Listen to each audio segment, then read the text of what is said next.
In the sleepy town of Coldwater, Michigan, nestled between cornfields and forgotten railroad tracks, Mercy Lane was a stretch of road nobody liked to drive after dark. It wasn't just the potholes or the way the fog clung to the asphalt like a shroud.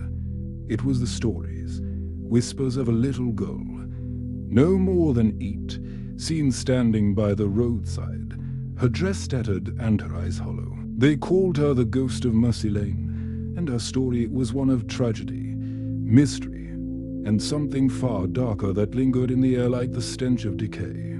It was 1987 when the first reports surfaced. A late-night driver, a trucker named Roy Calhoun, swore he saw a child dart across the road, her pale figure illuminated by his headlights. He slammed on the brakes, heart pounding, but when he got out to check, there was nothing, no footprints, no sign of life, just the faint sound of a child's giggle carried on the wind.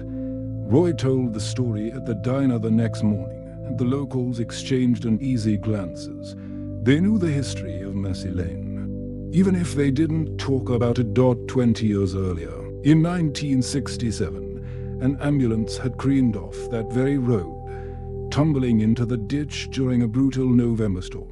The vehicle was carrying a patient, a young girl named Clara Hensley, to Coldwater General Hospital. Clara had been found unconscious in her family's barn, her skin cold and her pulse faint. The paramedics, 2 young men barely out of training, fought to stabilize her as the storm raged. But the rain-slicked road and a blown tire sent the ambulance into a deadly roll. When rescuers arrived, the paramedics were dead, and Clara's body was missing, presumed washed away by the swollen creek nearby. The official report called it a tragic accident.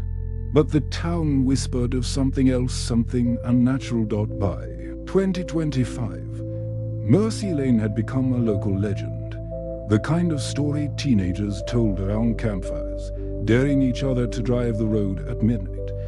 But for Emma Tate, a 32-year-old paramedic new to Coldwater, the legend was just small-town nonsense. She'd moved from Detroit, chasing a quieter life after a decade of grueling city shifts. Coldwater's ambulance service was understaffed, and Emma was the fresh blood they needed. Her first week was uneventful, mostly elderly patients with chest pains or kids with broken bones. But on a chilly October night, her radio crackled with a call that would change everything. Unit 12, possible pedestrian struck on Mercy Lane. Near mile marker 7, caller reports a child on the road. Proceed with caution. Emma's partner, Mike, a grizzled veteran with a penchant for bad coffee, raised an eyebrow. Mercy Lane. Her. You heard the stories. Emma rolled her eyes, adjusting her ponytail as she climbed into the driver's seat. Ghost stories are for kids. Mike, probably just some prankster teen. Mike shrugged, sipping from his thermos. Maybe. But I've seen things out there that don't add up. Keep your eyes peeled. The ambulance's siren wailed as they sped toward Mercy Lane, the road unfolding like a black ribbon under the moonless sky. The fog was thick, curling round the vehicle like ghostly fingers. Emma's headlights cut through the mist, but visibility was poor. As they approached mile marker 7, she slowed, scanning the roadside. There, Mike pointed to a small figure standing just beyond the ditch, motionless. Emma's stomach tightened. It was a girl, her dress torn and muddy, her dark hair hanging in wet clumps. She looked no older than 8, her skin unnaturally pale. Emma parked the ambulance and grabbed her med bag, her boots crunching on the gravel as she approached. "Hey, sweetie, are you okay?" Emma called, her voice steady despite the unease creeping up her spine. The girl didn't move, her head tilted slightly, as if listening to something far away. Mike stayed back, his hand hovering near the radio. "Emma, be careful. Something's off." Emma ignored him, crouching a few feet from the girl. "I'm Emma. I'm here to help. What's your name?" The girl turned slowly, and Emma's breath caught. Her eyes were empty, not just dark but void-like, as if they swallowed light. Her lips parted, and a faint whisper escaped, barely audible over the wind. "Clara." Emma froze. The name rang a bell, something from the diner chatter about the old accident. Before she could respond, the girl's hand shot out, cold fingers brushing Emma's wrist. A jolt ran through her, like static electricity, but sharper, colder. Visions flashed in her mind: a barn, blood pooling on hay, a man's shadow looming, and the scream of an ambulance siren fading into silence. Emma stumbled back, her heart racing. "Mike. We need to." But Mike was already on the radio, his voice tense. "Dispatch. No pedestrian found. False alarm." "What are you talking about?" Emma snapped, pointing to the girl. But when she turned, the figure was gone. The roadside was empty, the fog undisturbed. Mike's face was pale. "Emma, there was no one there. You were talking to thin air." Right back to the station was silent, Emma's mind reeling. She tried to rationalize it: exhaustion, maybe, or the power of suggestion from the local ghost stories. But the cold touch lingered on her wrist, and Clara's name echoed in her thoughts. Over the next few weeks, Emma couldn't shake the encounter. She started digging into Coldwater's history, poring over old newspapers at the library. The 1967 accident was well documented.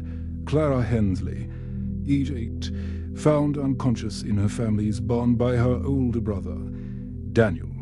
The official cause was listed as hypothermia, but whispers in the article suggested more. Neighbors had reported strange behavior from Clara's father, Amos, a reclusive farmer with a temper. Some claimed they'd seen bruises on Clara's arms in the weeks before her death. The barn where she was found had been boarded up ever since, a crumbling relic on the edge of Mercy Lane. Emma's obsession grew. She drove Mercy Lane on her nights off, half hoping, half dreading another glimpse of the girl. Mike warned her to let it go, but she couldn't. Something about Clara's empty eyes felt like a plea, a call for help across decades. One night, during a particularly bad storm, another call came in: a hiker injured near the old Hensley property. Emma and Mike raced to the scene, the ambulance skidding on the wet road. The hiker was fine, just a sprained ankle. But as Emma helped him into the ambulance, she saw her again: Clara, standing at the edge of the woods, her dress soaked and clinging to her frail frame. This time, Emma didn't hesitate. She told Mike to stay with the hiker and ran toward the girl, her flashlight cutting through the rain. Clara turned and walked into the woods, her small form flickering like a bad signal. Emma followed, branches snagging at her uniform, until she reached the old barn. Its doors hung crooked, the wood rotted and splintered. Inside, the air was thick, with the smell of mildew and something metallic. Emma's flashlight beam swept across the floor, landing on a pile of hay in the corner. Her heart stopped. There, half buried, was a small shoe, its leather cracked but unmistakably a child's. As she approached, the temperature plummeted, and her breath fogged in the air. Clara's voice whispered behind her, soft and urgent. "He did it." Emma spun round, but no one was there. Her flashlight flickered, and the barn seemed to shift, the walls creaking as if alive. She stumbled back, her foot catching on something hard. She looked down a rusted shovel, its blade stained with something dark. Her paramedic training kicked in, and she knew blood when she saw it. The pieces fell together like a nightmare. Clara hadn't died in the ambulance crash. She'd been hurt before in this barn, by someone, maybe her father. The accident had just hidden the truth.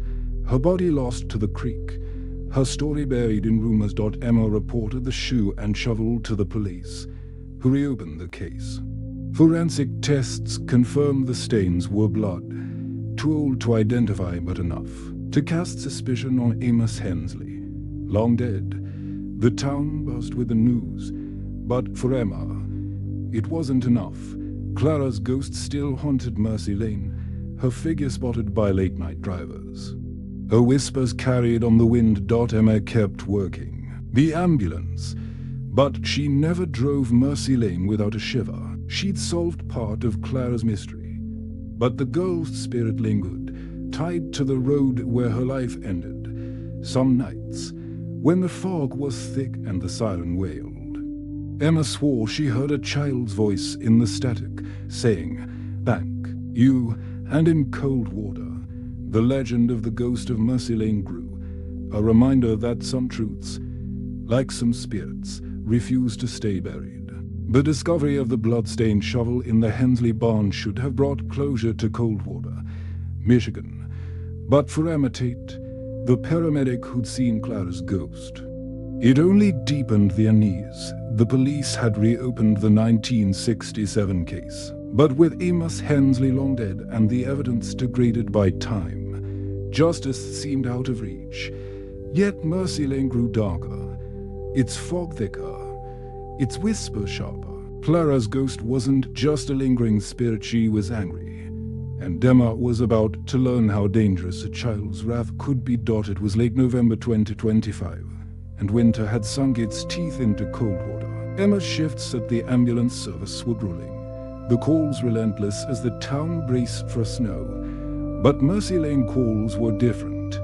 They came at odd hours. Always vague pedestrian sightings, strange noises, or something in the road. Each time, Emma's pulse quickened, knowing Clara was waiting. Mike, her partner, refused to take those calls anymore. Muttering about bad omens, Emma didn't blame him. But she couldn't stay away. Clara's hollow eyes haunted her dreams, and the girls whispered he did it echoed like a command. One frigid night, the radio crackled at 17 a.m. Unit 12, disturbance on Mercy Lane. Near the Hensley property, caller reports a child screaming. Proceed with extreme caution. Emma's hands tightened on the steering wheel. She was alone this time. Mike had called in sick, and the station was short-staffed. The dispatcher's voice had trembled, and Emma knew why. The last 3 Mercy Lane calls had ended in accidents. A deputy's cruiser skidded into a tree.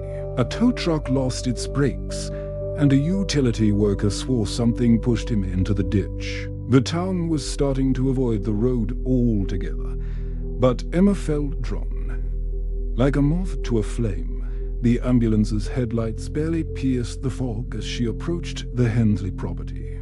The barn loomed in the distance, its silhouette jagged against the starless sky. Emma parked and grabbed her med bag, her breath visible in the freezing air. The night was silent. No crickets, no wind, just an oppressive stillness. Then, a scream tore through the quiet, high-pitched and raw. Like a child in agony, it came from the barn. Emma's instincts screamed to call for backup, but her radio hissed with static, useless. She pulled her flashlight and ran toward the sound, her boots sinking into the muddy ground. The barn doors were ajar, creaking as if beckoning her inside. The air was colder than outside. The smell of rot stronger than before. Her flashlight beam danced across the hay-strewn floor, catching glimpses of old tools, rusted chains, and that damned shovel, still lying where she'd found it. "Clara," Emma called, her voice shaking. The scream had stopped, replaced by a low, rhythmic thumping, like a heartbeat. She followed it to the back of the barn, where a trapdoor she hadn't noticed before lay half hidden under hay. The thumping came from below. Her hands trembled as she lifted the trapdoor, revealing a narrow staircase descending into darkness. The air from below was damp, carrying a sickly sweet stench that made her gag. Against every rational thought, Emma descended, her flashlight flickering with every step. The walls were earthen, slick with moisture, and carved with strange symbols, spirals, and jagged lines that seemed to writhe in the light dot at the bottom. She found a small chamber, its floor littered with bones, not animal bones, small, delicate ones, some still wrapped in scraps of fabric. A child's dress, faded and torn, lay in the corner, identical to the one Clara wore. Emma's heart pounded as she realized this wasn't just Clara's grave, it was a secret older and darker than the town knew. The thumping grew louder, and she turned to see Clara standing behind her, her empty eyes glowing faintly in the dark. "You found it," Clara whispered, her voice sharp like broken glass. "He took us all." Emma's mouth went dry. "Who?" "Clara. Your father." Clara's head tilted, and the air grew heavy, pressing against Emma's chest. Not just him. They knew. They hid it. Before Emma could ask more, the ground shook, and the symbols on the walls pulsed with a sickly red light. Clara's form flickered, her face twisting into something less human enough to hide. Her eyes to deep. The thumping became a roar, and Emma's flashlight died, planting her into darkness. She stumbled back, tripping over bones, and felt cold hands grab her ankles, pulling her down. She screamed, kicking wildly, and managed to crawl toward the stairs. The air was alive now, filled with whispers, not just Clara's, but others. Children's voices, pleading, accusing. Emma scrambled up the stairs, her nails digging into the wood as the trapdoor slammed shut behind her. She burst out of the barn, gasping, and ran to the ambulance, locking herself inside. The radio was still dead, but her phone had one bar. She called the station, her voice frantic. "There's a chamber under the Hensley barn bones. Kids' bones. Send everyone. Now." The police arrived an hour later, their faces grim as they cordoned off the property. Excavation revealed a mass grave, 7 children, all girls, their remains dating back decades. The symbols on the walls matched those found in old police files linked to a cult that had operated in Coldwater in the 1950s and 60s. Amos Hensley had been a member, and the town's elders, some still alive, had covered it up, dismissing the missing girls as runaways. But Clara's ghost wasn't done. The night after the discovery, Emma was on another call, this time a heart attack in town. As she loaded the patient into the ambulance, she saw Clara again, standing across the street, her dress pristine now, but her eyes burning with that same red light. The patient, an old man named Harold Grayson, gasped and clutched Emma's arm. "She's here," he whispered, his eyes wide with terror. "The girl. I knew. I didn't stop them. Harold died before they reached the hospital." His last words a confession. Emma learned he'd been the town's mayor in 1967. One of those who'd buried the truth about the cult. Over the next week, 2 more elderly residents, both tied to the cover-up, died in freak accidents. A fall downstairs, a car veering off Mercy Lane. Each time, witnesses reported a little girl nearby, her giggle echoing in the fog. Emma quit the ambulance service, unable to shake the feeling that Clara was watching her, judging her. She moved back to Detroit, but Mercy Lane followed her in nightmares. Clara's face, the bones, the symbols.